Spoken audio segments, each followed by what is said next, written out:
A 12.000 metros de altura, el sonido más aterrador que puede escuchar un piloto no es una explosión, es el silencio. Estás viendo un Boeing 767, una maravilla tecnológica de $40 millones, convertida en el planeador más pesado de la historia. 130 toneladas de metal cayendo del cielo, sin motores, sin hidráulicos, sin electrónica. En la cabina las pantallas se han apagado por completo. El capitán Bob Pearson y su copiloto se enfrentan a lo imposible: pilotar un avión sin sistemas vitales. ¿Cómo acaba la joya de la corona de la aviación convertida en un ladrillo volador? La respuesta no es un fallo mecánico complejo, es un error de matemáticas de primaria que nadie detectó hasta que fue demasiado tarde. Esta es la historia del vuelo 143 de Air Canada, el planeador de Gimli. Para entender este abismo, tenemos que ir al origen. 23 de julio de 1983. Aeropuerto Internacional Pierre Elliott Trudeau, Montreal. El protagonista de esta tragedia es el CGAUN, un Boeing 767 Serie 200. Este no era un avión cualquiera. Había sido entregado a la aerolínea hacía menos de 4 meses. Era el futuro. Fue el primer avión de fuselaje ancho diseñado para ser operado solo por 2 pilotos, eliminando la figura del ingeniero de vuelo. ¿Cómo lo lograron? Gracias a la revolución de la cabina de cristal. Los cientos de relojes, diales y agujas analógicas de la vieja escuela habían sido reemplazados por pantallas de vídeo brillantes, precisas y gestionadas por ordenadores centrales. El avión se vigilaba a sí mismo, o al menos, eso prometía el manual. Pero esta maravilla tecnológica tenía una trampa mortal oculta en su diseño, y estaba a punto de chocar frontalmente con un cambio histórico en la burocracia de Canadá. El país estaba en pleno proceso de metrificación. Estaban abandonando el viejo sistema imperial británico de libras, galones y pies para pasarse al sistema métrico decimal de kilos, litros y metros. Air Canada, queriendo ser pionera, decidió que el 767 sería su primer avión completamente métrico. Todo en él hablaba en el idioma de la ciencia, kilogramos y grados Celsius. El problema no era la máquina. Era el factor humano. Los mecánicos, los pilotos y el personal de repostaje llevaban décadas pensando en libras. Su instinto, su memoria muscular y sus cálculos mentales seguían anclados en el sistema imperial. El avión hablaba un idioma, y los humanos otro, y esa desconexión lingüística estaba a punto de convertirse en una sentencia de muerte. El primer eslabón de la cadena de errores se forjó en tierra, mucho antes de que subiera el primer pasajero. El sistema de indicación de cantidad de combustible del 767 es una maravilla de la redundancia. Utiliza 2 canales independientes procesados por ordenador para decirle a los pilotos cuánto combustible queda en los tanques, pero ese día, el ordenador estaba fallando. Un técnico de mantenimiento en Edmonton había descubierto un fallo en el canal 2.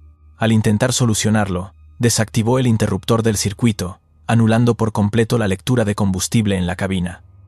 Para avisar al siguiente turno, colocó una etiqueta amarilla en el panel: inoperativo. Nadie lo sabía aún, pero acababan de dejar ciego al avión más avanzado del mundo. Cuando el capitán Bob Pearson llegó a la cabina en Montreal para el vuelo hacia Ottawa y luego a Edmonton, se encontró con este problema crítico. Pearson no era un novato. Era un veterano con más de 15.000 horas de vuelo, un profesional meticuloso.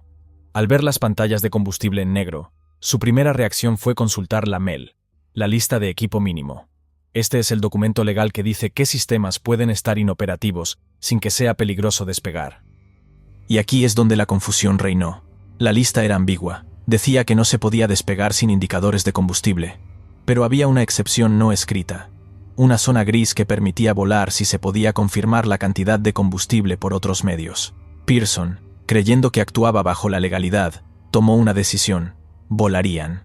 Pero tendrían que medir el combustible manualmente, como se hacía en los tiempos de los pioneros de la aviación. El método elegido fue el de las varillas de goteo o dripsticks. Son unas varas de fibra de vidrio que se insertan bajo el ala. Se desbloquean, caen por gravedad, y cuando el combustible empieza a gotear por la punta, se lee una marca en la vara. Es un método físico, arcaico, pero absolutamente infalible para saber el volumen de líquido en el tanque. Los mecánicos hicieron su trabajo, subieron a las escaleras, bajaron las varillas y obtuvieron una lectura en centímetros. Pero aquí radica el problema mortal. Los motores a reacción no queman volumen, litros o centímetros. Queman masa, kilos o libras.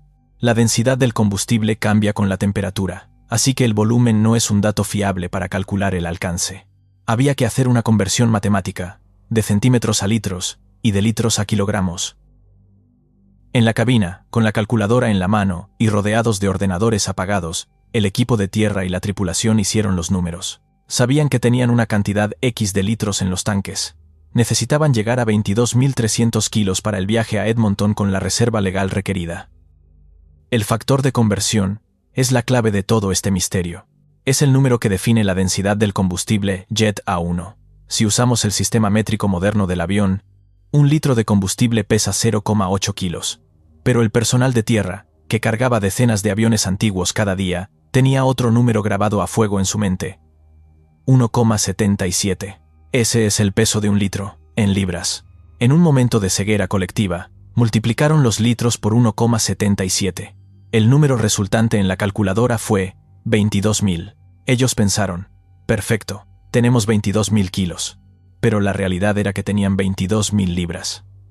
Como una libra pesa menos de la mitad que un kilo, 0,45 para ser exactos, el avión despegó de Montreal con menos de la mitad del combustible necesario para llegar a su destino. Lo más trágico es que el ordenador de gestión de vuelo, el FMS, el cerebro del avión, no tenía forma de saberlo.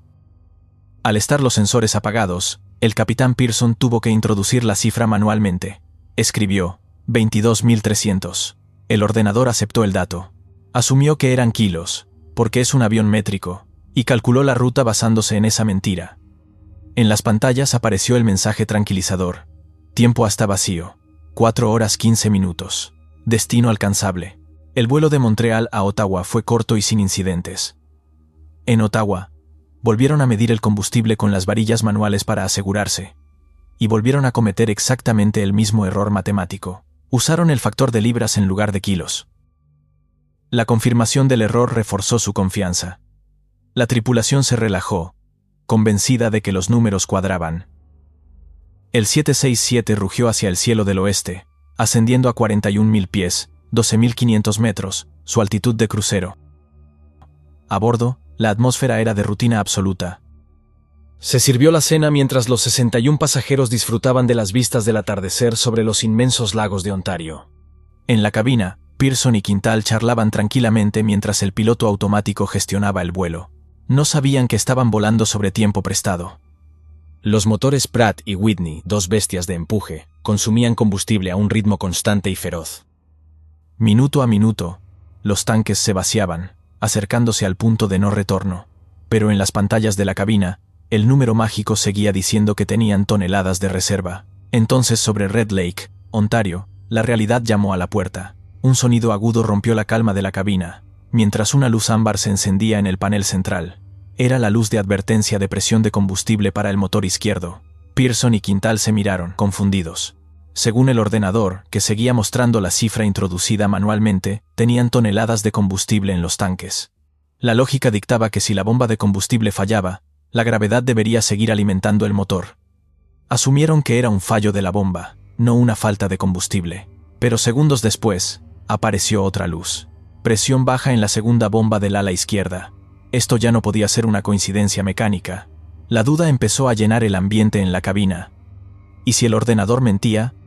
¿Y si los cálculos manuales estaban mal? Pearson decidió no arriesgarse, y comenzó un desvío a Winnipeg. Iniciaron el descenso inmediato, intentando ganar distancia, pero la física y la matemática no perdonan. A 28.000 pies de altura, se oyó un sonido que ningún pasajero debería oír jamás. El zumbido constante del motor izquierdo empezó a decaer. Dio una sacudida, seguida de otra, y luego se apagó. El avión se sacudió, mientras el generador eléctrico asociado a ese motor se apagó por completo. La cabina perdió la mitad de sus luces e instrumentos. En la cabina de mandos Quintal anunció, motor izquierdo apagado. Ahora tenían un avión monomotor. Era una emergencia grave. Y declararon un Mayday al control de tráfico, pero seguía siendo una situación para la que estaban entrenados. Un 767 vuela perfectamente con un solo motor, así que podían llegar a Winnipeg, pero la pesadilla solo acababa de empezar. 2 minutos más tarde, mientras luchaban por mantener el rumbo, ocurrió lo impensable. Una cascada de alarmas inundó la cabina. encendiendo el panel como un árbol de Navidad. El motor derecho, su última línea de vida, empezó a perder potencia. La tripulación miró los instrumentos con incredulidad. No podía estar pasando. Y entonces, se apagó. La cabina quedó en un silencio absoluto, antinatural, solo roto por el silbido del viento golpeando el fuselaje. Sin motores, los generadores principales se detuvieron. Las pantallas de la cabina de cristal parpadearon y se apagaron por completo. La radio también se apagó, junto con el transpondedor. A 26.000 pies, sobre el vasto escudo canadiense, 7.900 metros, el vuelo 143 había dejado de ser un avión moderno. Se había convertido en un ataúd de metal de 130 toneladas cayendo hacia la tierra. En ese silencio mortal, mientras el avión caía hacia la oscuridad electrónica, ocurrió un pequeño milagro mecánico. Bajo la panza del avión, se abrió una compuerta y se desplegó automáticamente una pequeña hélice, la RAT, la Ram Air Turbine. Es un dispositivo de último recurso, parecido a un molinillo de viento. Al girar violentamente con la velocidad del aire, genera la electricidad justa para mantener un pulso de energía en el sistema hidráulico. De repente, los mandos del avión dejaron de estar inoperativos. El capitán Pearson sintió que la palanca de mandos volvía a responder, aunque con pesadez. Tenían control básico sobre los alerones y el timón. También recuperaron algunos instrumentos de emergencia analógicos, pero seguían estando ciegos en navegación y potencia. El avión había recuperado la conciencia, pero seguía siendo un gigante herido perdiendo altura a una velocidad vertiginosa de más de 2.000 pies por minuto, unos 600 metros por minuto. El controlador aéreo en Winnipeg, observando con impotencia cómo la señal del avión se desplomaba en su pantalla de radar, ofreció vectores inmediatos para aterrizar en el Aeropuerto Internacional de Winnipeg. Era la opción lógica ya que tenía una pista inmensa, equipos de bomberos esperando, y servicio médico. La tripulación aceptó el plan, y Quintal empezó a buscar en sus manuales el procedimiento para reactivar los motores en vuelo, pero sin presión de combustible, era un esfuerzo inútil. Y aquí es donde el destino jugó su carta maestra. En cualquier otro vuelo, con cualquier otro capitán, esta historia habría terminado en un cráter humeante en medio del bosque. Pero el capitán Bob Pearson no era un piloto de aerolínea común. En sus días libres, Pearson tenía una obsesión: volar planeadores, veleros sin motor. A diferencia de la mayoría de pilotos comerciales, entrenados para gestionar la energía mediante la potencia bruta de las turbinas, Pearson poseía un dominio instintivo de la aerodinámica pura. Su experiencia le permitía leer el comportamiento del viento sin necesidad de instrumentos. Donde cualquier otro piloto veía una mole de 130 toneladas precipitándose al vacío, él visualizó un planeador gigante. Su cerebro cambió instantáneamente de modo emergencia a modo competición. Ajustó el ángulo del morro para clavar la velocidad en 220 nudos, unos 407 kilómetros por hora. Esa era su velocidad de mejor planeo. La velocidad mágica que le daría la mayor distancia posible por cada metro de altura perdido. Pero las matemáticas volvieron a entrar en la cabina para darles una bofetada de realidad. Sin ordenadores de vuelo que calcularan la trayectoria, el primer oficial Maurice Quintal tuvo que hacer cálculos de trigonometría mental desesperada, cruzando los datos del altímetro analógico de reserva con la distancia restante que les proporcionaba el controlador. Quintal repasó las cifras, comparando su tasa de descenso con los kilómetros que les faltaban, y verificó el cálculo 2 veces para asegurarse de que no estaba cometiendo un error fatal. El resultado fue devastador. Quintal acababa de darse cuenta de que no llegarían. «No llegamos», dijo con voz tensa. La tasa de descenso era demasiado alta. Según sus cálculos, el avión tocaría el suelo varios kilómetros antes de llegar a la pista de Winnipeg. Se iban a estrellar en los suburbios o en el campo. Necesitaban un plan B, y lo necesitaban en los próximos 30 segundos. De repente, Quintal tuvo una idea desesperada. Su mente rescató el recuerdo de una antigua base de la Fuerza Aérea donde había servido años atrás. Gimli. Estaba mucho más cerca que Winnipeg, y se encontraba prácticamente en su ruta. Al comprender que era su única tabla de salvación, Pearson confió en el criterio de su copiloto y viró el gigante silencioso hacia aquel nuevo objetivo. Lo que ninguno de los dos sabía en la cabina es que sus mapas estaban desactualizados. Gimli ya no era una base aérea activa. El gobierno la había cerrado años atrás. La pista 32, izquierda, su objetivo. Ya no tenía luces, ni torre de control, ni bomberos. Ahora era una franja de asfalto abandonada en medio de la nada. Pero la realidad era aún más aterradora. Ese sábado de verano, la pista de aterrizaje abandonada no estaba vacía. se había convertido en el escenario del día de la familia del Club de Automovilismo de Winnipeg. La pista estaba llena de caravanas, puestos de comida, barbacoas y cientos de espectadores. Y justo en el centro del asfalto, donde el Boeing 767 quería aterrizar, se estaba celebrando una carrera de karts con niños y adolescentes. En tierra, la atención de la multitud estaba clavada en la carrera de karts, ajena a lo que ocurría sobre sus cabezas. Y lo más peligroso, un avión sin motores se convierte en un fantasma. Al no haber sonido de turbinas que avise de su llegada, el Boeing se había vuelto indetectable al oído. 130 toneladas de metal se les venían encima a 300 kilómetros por hora en absoluto silencio. En el aire, ajenos al horror que les esperaba en tierra, Pearson y Quintal se preparaban para la maniobra final. Pero al acercarse a Gimli, se dieron cuenta de un nuevo problema crítico. Volaban demasiado alto y demasiado rápido. La paradoja del planeador es cruel. Si bajaban el morro para perder altura, el avión aceleraría y se saldría de la pista por exceso de velocidad. Si levantaban el morro para frenar, el avión perdería velocidad y caería como una piedra. Necesitaban perder miles de pies de altura sin ganar ni un solo nudo de velocidad. Por si la situación no fuera ya demasiado complicada, los manuales del Boeing 767 decían que esto es imposible, ya que no hay frenos aerodinámicos suficientes para hacerlo. Pero Pearson, con la memoria muscular de sus días en los planeadores, y decidió intentar una maniobra que está terminantemente prohibida en la aviación comercial. Una maniobra violenta y desorientadora conocida como glissada o deslizamiento lateral. Iba a poner el avión de pasajeros de costado, cruzándolo contra el viento como si fuera un coche de rally derrapando en una curva. El capitán Pearson pisó el pedal izquierdo a fondo y giró la columna de control hacia la derecha. La respuesta física del Boeing 767 fue brutal. El avión se cruzó en el aire. El fuselaje dejó de cortar el viento de forma limpia y expuso su costado al flujo de aire, actuando como un freno aerodinámico masivo. La resistencia se disparó y la aeronave comenzó a desplomarse, perdiendo altitud a un ritmo vertiginoso, pero manteniendo la velocidad bajo control. Era una maniobra agresiva, diseñada para avionetas ligeras, no para jets de fuselaje ancho. Mientras tanto, en la cabina de pasajeros, la sensación era de caída libre lateral. Los pasajeros de la izquierda veían solo el cielo azul. Los de la derecha veían el suelo acercándose como una pared inminente. Todo esto envuelto en el inquietante silencio de los motores apagados, roto solo por el silbido del viento contra el metal del fuselaje. En la cabina de mando, el primer oficial Quintal observó el exterior con incredulidad. A medida que descendían en esa glissada salvaje, la realidad de la pista se reveló con un detalle aterrador. «¡Oh, Dios mío!», exclamó Quintal. Ya no veía una pista de aterrizaje despejada. Podía distinguir en ella vehículos, multitudes y bicicletas. Identificó a dos niños pedaleando justo en la zona de toma de contacto. Estaban a menos de 1000 pies, unos 300 metros del suelo, cuando Pearson enderezó el avión en el último segundo para alinear el morro con la pista.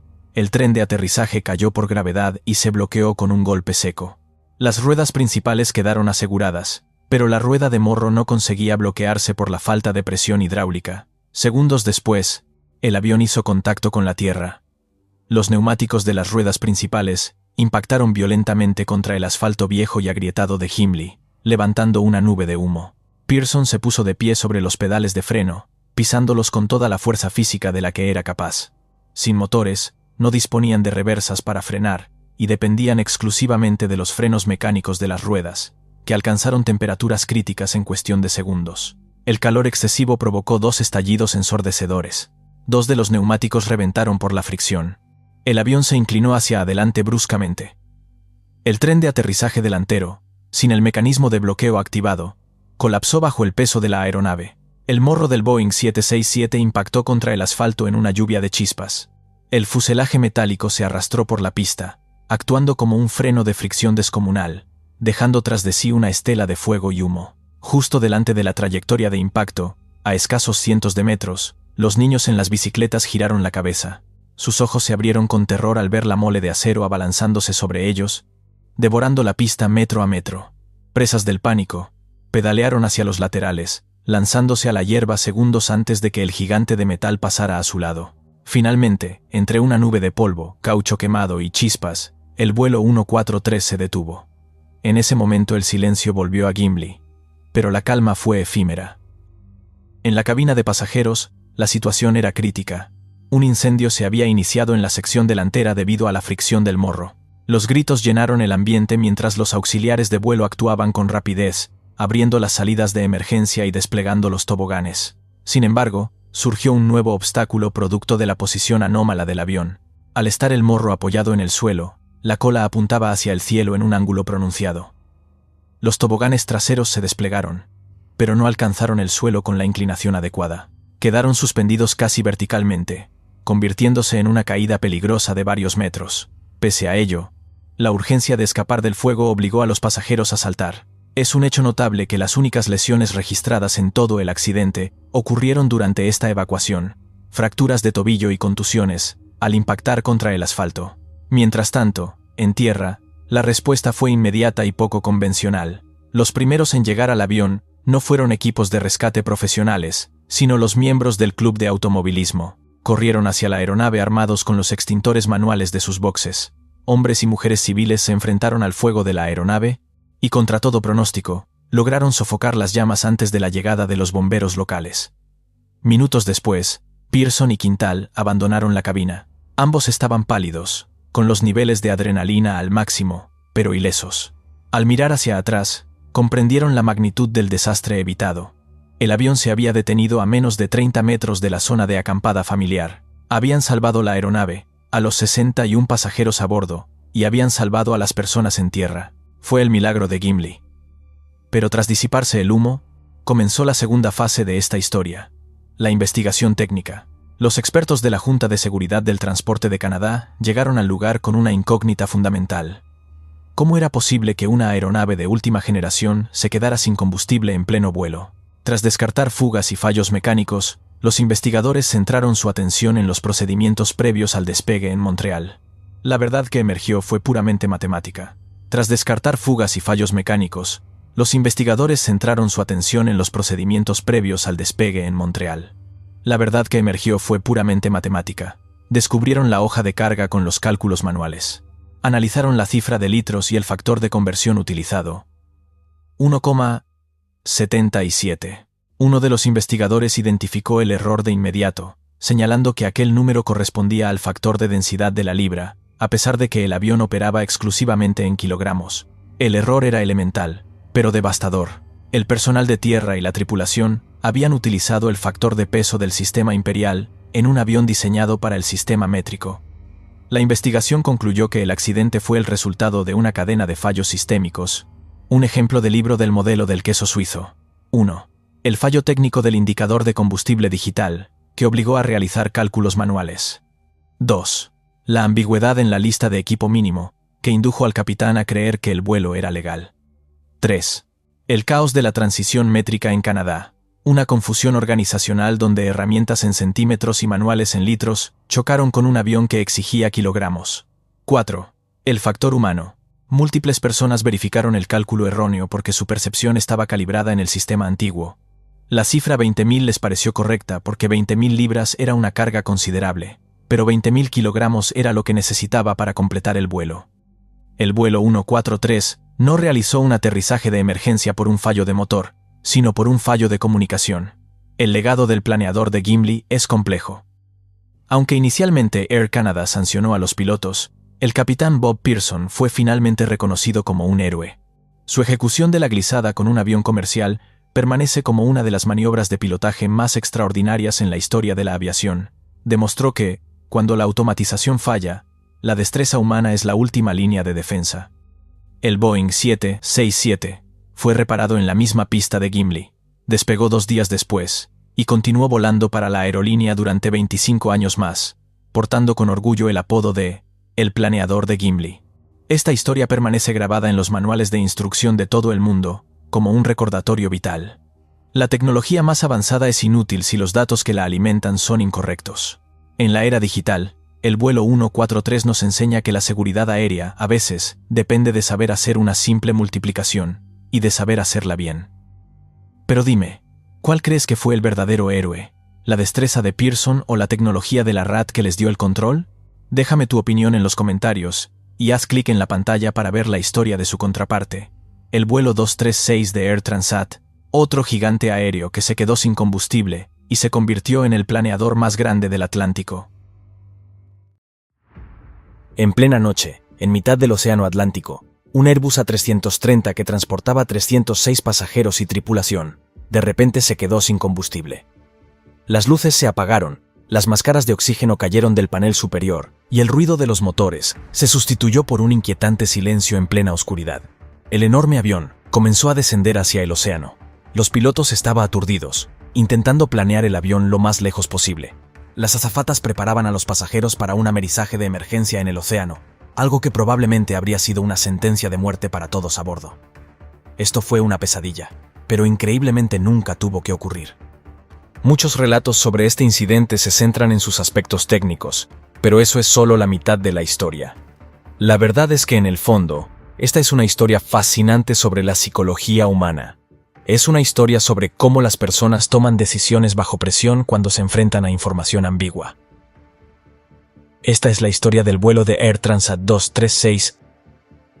La noche del 23 de agosto de 2001, 293 pasajeros y 13 tripulantes embarcaron en un Airbus A330 de Air Transat, en el aeropuerto de Pearson en Toronto, Canadá. Se dirigían a Lisboa, en Portugal, a 7 horas de viaje. La mayoría de los pasajeros iban de vacaciones y esperaban disfrutar del soleado clima de Portugal durante unas semanas, aunque también había muchos portugueses que volvían a casa. No tenían ni idea cuando subieron al avión esa noche de que un fallo crítico en uno de los motores pondría en grave peligro sus vidas a mitad de camino en pleno Océano Atlántico. Los pasajeros no deberían haber tenido motivos de preocupación, ya que el Airbus A330 era un avión de última generación. Un avión provisto de potentes ordenadores que dan todo tipo de información a los pilotos, y con cientos de sensores a bordo. Todos sus sistemas estaban automatizados y desde su introducción hace unos años, se había consolidado como uno de los aviones más seguros del cielo. La aeronave utilizada para este vuelo tan solo tenía 2 años. Los pilotos. Al mando del vuelo se encontraba el capitán Robert Piché, de 48 años. En su época de piloto había acumulado más de 16.000 horas de experiencia de vuelo en una amplia variedad de aeronaves e hidroaviones en las duras escaladas del norte de Canadá. Sin embargo, para ser un piloto de aerolíneas, tenía una historia poco habitual. Antes de ser contratado por Air Transat, había cumplido 16 meses de una condena de 5 años de cárcel, tras ser sorprendido contrabandeando marihuana a Estados Unidos en una avioneta. Sin embargo, todo en esta carrera llena de acontecimientos palidecería en comparación con la crisis que se desplegaría sobre el océano en aquella noche. Piché, acompañado en la cabina por el primer oficial Dirk de Jager, que tenía unas 5.000 horas de vuelo de experiencia, de las cuales unas 400 eran en el A330. Aunque con menos experiencia que el capitán, él también había volado una gran variedad de aviones antes de entrenarse para volar el Airbus con Air Transat. Ambos pilotos tenían un entrenamiento impecable y un gran historial de resultados con la compañía aérea. Una vez que el avión había sido cargado con 48 toneladas métricas de combustible para la travesía a través del Atlántico y todos los pasajeros habían embarcado, el vuelo 236 empezó a moverse por la pista de despegue. En Toronto eran las 9 de la noche, hora local, y esperaban llegar a Lisboa en unas 7 horas. El capitán realizó en cabina la rutina tradicional mientras estaba en la pista y encendió los motores para el despegue. Una vez en el aire, los pilotos giraron el avión hacia el este y subieron a la altitud de crucero de 39.000 pies. Durante las primeras horas todo fue bien. Los pasajeros se acomodaron para descansar durante el vuelo, ya que estaba previsto que llegaran a Lisboa por la mañana temprano. Durante los vuelos de larga distancia, los pilotos no tienen mucho que hacer en la cabina. Revisando la lista de comprobación del piloto automático utilizado por los pilotos en este vuelo, sus funciones consistían principalmente en la comprobación de la cantidad de combustible, el plan de vuelo con informes de posición al control del tráfico aéreo, ya que no había radar sobre los océanos, y controlar los sistemas de la aeronave. Todo era rutina en la cabina en las primeras 4 horas. Mientras el avión aceleraba a través del Atlántico, una indicación inusual, justo después de las 5 de la mañana, cuando estaban a mitad de camino sobre el océano, los pilotos obtuvieron una lectura inusual con respecto al motor número 2, el motor derecho del avión. Los ordenadores de a bordo avisaban de que la presión del aceite en el motor era alta, que la cantidad de aceite era baja y que la temperatura del aceite era baja. Los pilotos nunca antes habían visto una combinación de advertencias como estas. Normalmente en el transcurso de un vuelo, las temperaturas del aceite del motor aumentan. Los pilotos buscaron en el manual de instrucciones de vuelo para ver si encontraban algo, pero no había ninguna explicación para esas lecturas inusuales en ninguno de los manuales que pudieran explicar esa combinación de indicaciones. Cuando esta búsqueda no dio ningún resultado, el avión de Air Transat solicitó por radio al centro de control en Mirabel, Quebec, regresar a Canadá. Les transmitieron los inusuales avisos, y desde tierra les respondieron que lo iban a investigar y se pondrían de nuevo en contacto con la aeronave. Mientras tanto, los pilotos continuaron controlando las indicaciones del motor. En la cabina de pasajeros no había señales de problemas. Muchos de los pasajeros dormían, pero en unos instantes les esperaría un brusco despertar. Unos 30 minutos más tarde, justo después de la mitad del viaje, pasadas las 5 de la mañana, apareció un mensaje de aviso en la ECAM, la pantalla central de la cabina. Los pilotos revisaron el apartado de combustible en la ECAM y vieron que había un desequilibrio de combustible entre los depósitos de la izquierda y los del ala derecha. Un desequilibrio de combustible es inusual, pero generalmente no es motivo de alarma. Para solucionarlo, los pilotos abrieron la válvula de alimentación, que permitía que el combustible fluyera del tanque del ala izquierda al derecho. Sin embargo, apenas 10 minutos después del desvío de combustible, los pilotos vieron que el panel indicaba que el total combustible de la aeronave había caído por debajo del nivel necesario para llegar a Lisboa. Ahora las cosas empezaban a ponerse serias. Estaban a mitad de camino cruzando el océano y no podían llegar a Europa. En medio del Atlántico, los pilotos no tenían muchas opciones para encontrar aeropuertos de desvío. De hecho, su única opción era un aeropuerto en las Islas Azores, que es una pequeña cadena de islas portuguesas en medio del Atlántico. Pusieron rumbo al aeropuerto de la isla de Terceira y notificaron al control aéreo que estaban desviándose por la escasez de combustible. En ese momento, el avión tenía solo 7 toneladas de combustible. Esto puede parecer mucho, pero es solo un 6% de la capacidad total del combustible de la 330. Además, el nivel seguía cayendo mucho más rápido de lo habitual. Si las lecturas de combustible eran ciertas, la situación de la aeronave era grave. El rápido ritmo de pérdida de combustible mostrado en el panel de instrumentos era totalmente coherente con que hubiera una fuga masiva de combustible. Pero los pilotos dudaban de que hubiera tal fuga. Por un lado, no había pasado nada durante el vuelo que provocaría que el combustible de repente empezase a ser expulsado del avión. No hubo golpes o ruidos, ni graves turbulencias, ni rayos, nada. Además, el consumo de combustible de las 4 primeras horas había sido completamente normal. ¿Cómo podría un nuevo avión como este, una 330, de repente empezar a perder combustible durante la parte más tranquila del vuelo? Segundo, el capitán había pedido a los asistentes de vuelo que comprobasen si había fluidos que saliesen de la parte de las alas o de los motores y no habían encontrado nada. Y finalmente, la tasa de pérdida de combustible era tan grande, literalmente 1 tonelada métrica de combustible cada 5 minutos, que parecía imposible el solo tener 7 toneladas a mitad de camino, en medio del Atlántico. Cada control del combustible hasta ese momento fue completamente normal. Era básicamente tan inconcebible que ambos pilotos concluyeron que lo más probable que las lecturas de combustible fueran erróneas. Pocas fugas en aviones de pasajeros son tan raras como lo fue esta, tanto que de hecho, ninguno de los dos pilotos tenía formación sobre cómo identificar y tratar este caso. En su formación, existe una lista de comprobación en los pocos casos de fugas. Sin embargo, esta es una copia de la lista de comprobación que los pilotos del vuelo 236 tenían a bordo. Aparte de esto, los pilotos no estaban preparados para enmarcar los problemas que estaban viendo en esta fuga de combustible.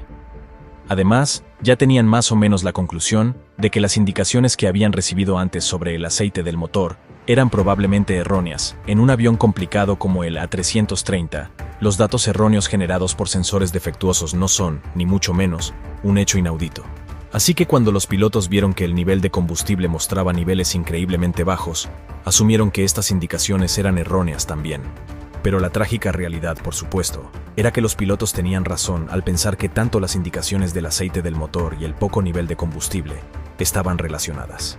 Aunque lo que no sabían los pilotos era que el factor común que explica a ambos no era un fallo informático, sino una fuga de combustible en el motor derecho. En el interior del motor número 2, una tubería hidráulica vibrante había rozado la cubierta exterior de una tubería de combustible, rompiéndola y haciendo que el combustible saliera disparado hacia el motor a una velocidad aterradora. Esto había sido la causa, tanto de las indicaciones extrañas del aceite del motor y de las indicaciones de bajo combustible. El fenómeno psicológico conocido como el sesgo de confirmación desempeñó un papel crucial aquí. El modelo mental inicial de la tripulación sobre su situación era que los indicadores del aceite del motor fueron el resultado de un error en los sensores. Construyeron una imagen de la situación, en lugar de investigar y buscar pruebas que reforzasen sus argumentos, para confirmarlo o no. Incluso mientras recibían nuevas evidencias que sugerían que podría haber fugas de combustible por su desequilibrio y la rápida pérdida del mismo en los indicadores, los pilotos se olvidaron de dar un paso atrás y reevaluar su hipótesis inicial.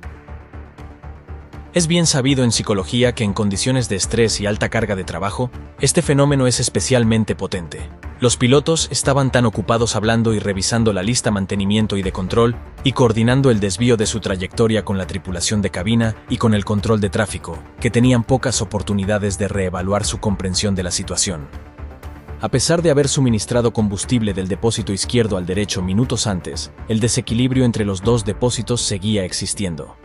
De hecho, el avión estaba perdiendo combustible a un ritmo vertiginoso, pero por las razones que acabamos de mencionar, los pilotos no podían creer que hubiera una fuga de combustible. A pesar del alto nivel de automatización del Airbus A330, no había ninguna advertencia que indicara a los pilotos que había una fuga. La única forma en que podrían determinarlo era controlando el ritmo de pérdida de combustible en cada tanque.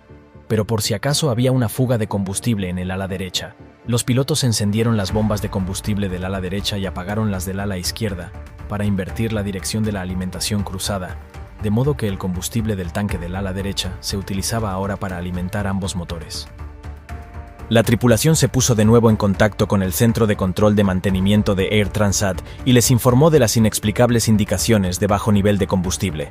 En ese momento el avión solo tenía 4,8 toneladas de combustible, en lugar de las 17 toneladas que debería tener. Durante su conversación con el control de mantenimiento, la cantidad de combustible siguió descendiendo. Los pilotos consideraron llevar a cabo el procedimiento de fuga de combustible, pero el capitán finalmente decidió no hacerlo, porque el procedimiento requería que descendieran a 20.000 pies. El capitán pensó que, si efectivamente había una fuga de combustible, descender sería una idea terrible, ya que quedarse sin combustible a su altitud actual de 39.000 pies era mucho mejor que quedarse sin combustible justo a 20.000 pies, que era casi la mitad de su altitud actual. En la psicología de la resolución de problemas, la decisión del capitán de no llevar a cabo este procedimiento se explica por un fenómeno conocido como el sesgo de encuadre. En las decisiones en las que hay riesgo, la gente tiende a encuadrar sus opciones en términos de pérdidas y ganancias. El capitán en este caso tenía que elegir entre una pérdida segura, que era descender a 20.000 pies, frente a una pérdida menos probable, pero más desastrosa, que era permanecer a 39.000 pies y no diagnosticar una fuga de combustible. En estas situaciones, la gente tiende a elegir la segunda opción, la más arriesgada. El razonamiento dice que es mejor que ocurra algo terrible, a que ocurra algo moderadamente malo. Pero la duda se disipó minutos más tarde, cuando el motor derecho se incendió. El capitán aplicó inmediatamente el máximo empuje al motor restante y comenzó a descender con un solo motor en funcionamiento. El avión aún podía volar, pero no a 39.000 pies. Mientras tanto, el primer oficial notificó al control de tráfico aéreo que habían perdido un motor y que estaban descendiendo. En ese momento, a la tripulación solo le quedaban 600 kilos de combustible. Todavía estaban a 240 kilómetros del aeropuerto. Finalmente, los pilotos se dieron cuenta de que se encontraban realmente en una situación de vida o muerte. El primer oficial declaró una emergencia al control de tráfico aéreo. Unos minutos más tarde, a 120 kilómetros del aeropuerto, el motor izquierdo se apagó. Uno de los aviones tecnológicamente más sofisticados había quedado reducido a un gigantesco planeador. La pérdida de ambos motores significaba que el avión se había quedado sin energía eléctrica. Un ventilador conocido como turbina de aire de empuje se desplegaba automáticamente debajo del fuselaje del avión. Girando con el viento, generaba una pequeña cantidad de energía eléctrica que se utilizaba para alimentar los instrumentos del capitán, así como algunos otros sistemas críticos. El capitán tenía la única tarea de alargar el planeo lo máximo posible, con la esperanza de poder llegar al aeropuerto. Las vidas de los 293 pasajeros pendían de un hilo. La cabina de pasajeros se había sumido en la oscuridad. Con la pérdida de energía eléctrica y sin motores, había un silencio espeluznante en el aire. El capitán dijo a los asistentes de vuelo que preparasen a los pasajeros para un amerizaje forzoso en el agua. Esto era apto para todos en la noche, sin forma de ver el agua a su encuentro y con las grandes marejadas del océano Atlántico. Un aterrizaje forzoso en el mar desgarraría el fuselaje y los pasajeros que no murieran por el impacto probablemente se ahogarían, y los pocos que sobrevivieran al impacto inicial pronto sucumbirían a la hipotermia. Así que la elección que se le presentó al capitán Piché entre amerizar en el océano o intentar planear hasta el aeropuerto era una falsa elección. Realmente su única esperanza era planear hasta el aeropuerto, pero en plena noche con más de 100 kilómetros aún por recorrer, no era tarea fácil. El avión estaba descendiendo a 2.000 pies por minuto y a su altitud actual de 30.000 pies, significaba que no importaba lo que pasara, en 15 minutos el avión estaría en el suelo. Si terminaba en el mar o en la pista, estaba totalmente en manos del capitán Piché. Sin motores para alimentar de aire la cabina, estaba empezando a despresurizarse.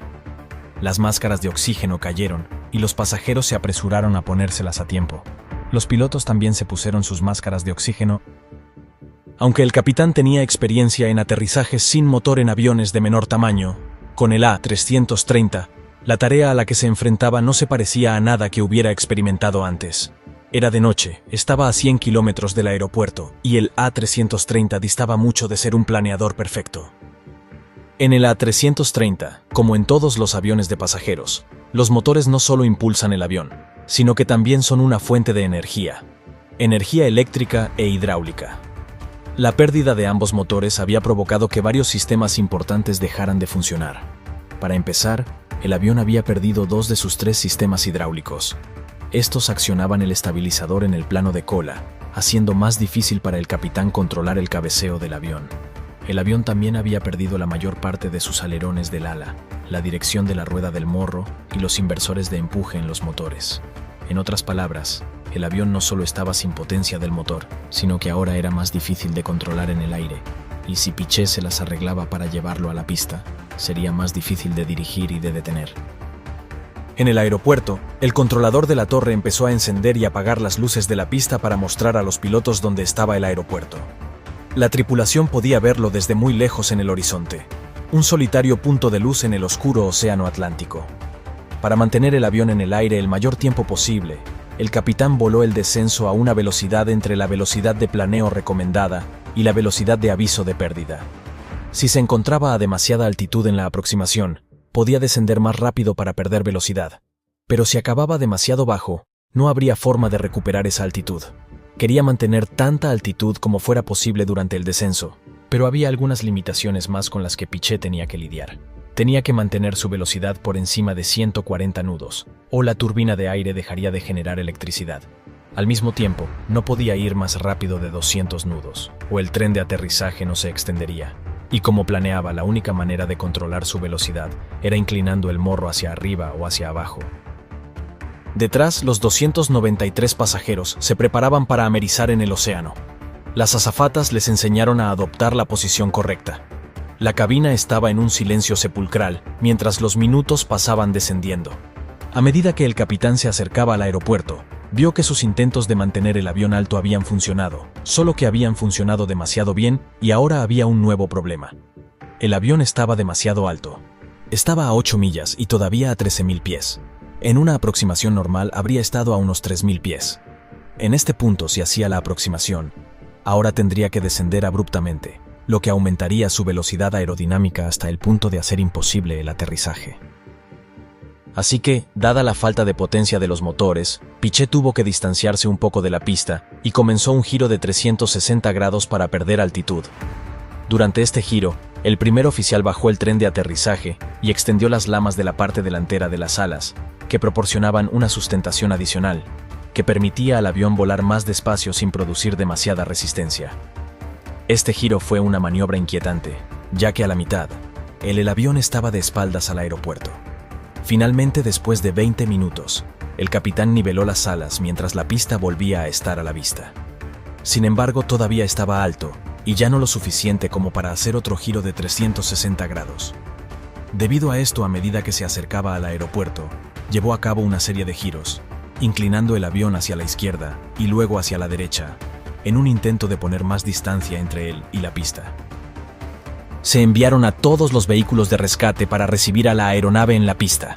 Los bomberos y las ambulancias esperaban en la pista preparándose para el aterrizaje forzoso de una 330. El primer oficial controló cuidadosamente la velocidad del avión, mientras el capitán realizaba la aproximación final sin alerones. Tuvieron que mantener una velocidad mucho mayor de lo normal, unos 200 nudos en comparación con los 145 habituales. Aproximadamente el primer oficial dijo en voz alta las velocidades y altitudes para ayudar al capitán mientras llegaba a su encuentro. Piché tenía una oportunidad para llevar el avión a la pista. Finalmente, el avión golpeó la pista con fuerza y 8 de los 12 neumáticos reventaron. El avión rebotó antes de bajar de nuevo al suelo de nuevo. El avión era extremadamente rápido y sin la mayoría de los alerones de las alas y sin empuje inverso del motor, no estaba frenando. Además, el sistema antideslizamiento no funcionaba, por lo que cuando el capitán pisó los frenos, las ruedas se bloquearon. El enorme avión estaba derrapando por la pista, sus neumáticos se habían desgastado hasta la llanta. Finalmente, después de un aterrizaje chirriante, el avión derrapó hasta detenerse. Las 306 personas a bordo estaban a salvo. El capitán ordenó una evacuación y todos los pasajeros lograron escapar del avión. En unos segundos, se inició un incendio en las ruedas izquierdas del tren principal, pero fueron extinguidas rápidamente por los equipos de bomberos que estaban en posición al encuentro del avión. En un principio, la tripulación fue recibida como héroes, ya que habían realizado con éxito el planeo más largo de un avión de pasajeros en la historia de la aviación, sin pérdida de vidas humanas. Pero pocos días después, se plantearon preguntas acerca de cómo los pilotos acabaron sin combustible sobre el Atlántico. ¿Por qué no confiaron en sus instrumentos, que les indicaban que el combustible estaba bajando mucho más rápido de lo normal? Y que si los pilotos habían llevado a cabo alguno de los escenarios alternativos de fuga de combustible cuando iniciaron el desvío, tanto si era el procedimiento de fuga de combustible, habrían aterrizado con al menos 3,8 toneladas métricas de combustible. El origen de la fuga de combustible. En cuanto a la fuente original de la fuga de combustible, los investigadores encontraron que el mantenimiento se había llevado a cabo en el motor número 2. Poco antes del vuelo, un técnico había sustituido una parte del motor, con una parte que estaba destinada a otra aeronave. Esto había llevado a una línea hidráulica a hacer contacto con un tubo de combustible. La línea hidráulica vibró y presionó contra el tubo de combustible que se rompió, causando una masiva fuga de combustible. Aunque el informe final afirmaba que el hecho de que el piloto no reconociera la fuga de combustible a tiempo contribuyó a que la aeronave se quedara sin combustible, también elogiaba su manejo de la situación una vez que los motores fallaron. He aquí un extracto del informe final. Aproximación y aterrizaje. El manejo de la aeronave por parte del capitán durante el descenso y aterrizaje sin motores fue notable, dado que la situación era estresante, era de noche, había pocos instrumentos disponibles. El control del cabeceo era limitado y nunca había recibido formación para este tipo de perfil de vuelo, continuaba diciendo. El primer oficial proporcionó un apoyo completo y eficaz al capitán durante el descenso y aterrizaje sin motores, con éxito. Un año después del incidente, tanto Piché como Jagger fueron galardonados con el Premio Superior Airmanship por la Asociación de Pilotos de Líneas Aéreas, en reconocimiento a su extraordinaria habilidad en la ejecución de un aterrizaje sin motor de un Airbus A330. Hasta el día de hoy ostentan el récord del planeo más largo de un avión de pasajeros, en un vuelo de aproximación y aterrizaje.